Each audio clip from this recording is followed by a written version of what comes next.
স্বাগত স্বাগত। মা আজ বানাচ্ছে ঠাকুরবাড়ির চিকেন স্টু। চিকেনটাকে প্রথমে নুন, হলুদ আর গোলমরিচ গুঁড়ো দিয়ে ম্যারিনেট করে রেখেছে।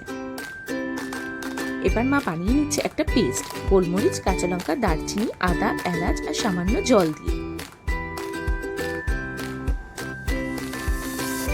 এবার কড়াইতে তেল গরম করে একে একে সমস্ত সবজিগুলো নিচ্ছে ভেজে।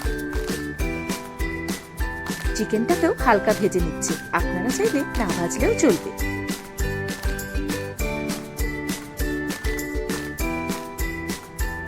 এবার কড়াইতে দিয়ে দিচ্ছে কুচনো রসুন আর পেঁয়াজ, আর দিয়ে দিচ্ছে নুন আর গোলমরিচ গুঁড়ো দিয়ে ভালো করে কষিয়ে নিচ্ছে। এবার একে একে চিকেন আর দিয়ে দিচ্ছে সমস্ত সবজিগুলো। এবার ভালো করে কষিয়ে নিতে হবে। এইবারে মা দিয়ে দিচ্ছে 1 কাপ দুধ আর পরিমাণ মতো জল। এবার একটা সিটি দিয়ে নামিয়ে নিলেই তৈরি ঠাকুরবাড়ির চিকেন।